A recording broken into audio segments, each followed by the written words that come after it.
అందరికీ నమస్కారం. కూటమి ప్రభుత్వం వచ్చి దాదాపు సంవత్సరంగా వస్తోంది. ప్రజలకు ఏ మేలు చేసిన పాపాన పోలేదు.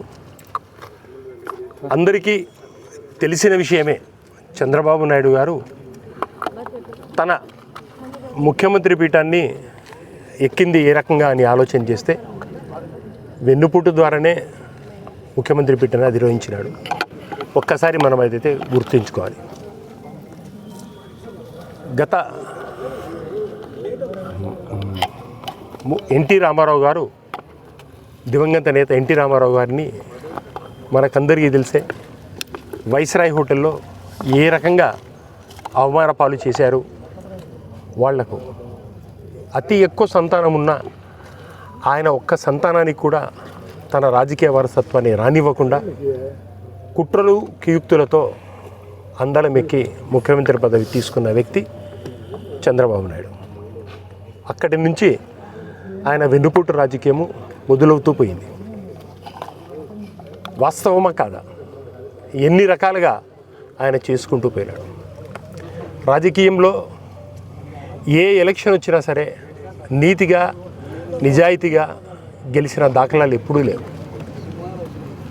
తనకు అనుకూలంగా ఎమ్మెల్యేలను కొనుగోలు చేయడం, ఎమ్మెల్సీలను కొనుగోలు చేయడం, ఎప్పుడు కుట్రలు కుయుక్తులతో ముఖ్యమంత్రి అందలాన్ని ఎక్కిన వ్యక్తి ఇప్పటి ముఖ్యమంత్రి చంద్రబాబు నాయుడు గారు.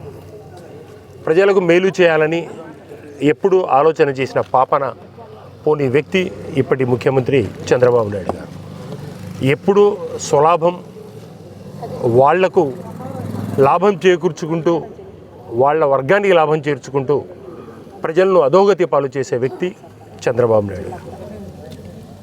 అదే మా జగనన్న చెప్పిన మాట ప్రకారం అన్నీ తూచా తప్పకుండా అమలు చేసి ప్రజల మన్ననలు కొన్న వ్యక్తి మా జగనన్న. మీరు ఆలోచన చేయొచ్చు, అన్ని రకాలుగా ఆలోచన చేస్తే మళ్ళీ ఈసారి ప్రజలు ఎందుకు ఆశీర్వదించలేదు అని. మాకంటే ఎక్కువ స్కీమ్స్ చెప్పి చంద్రబాబు నాయుడు గారు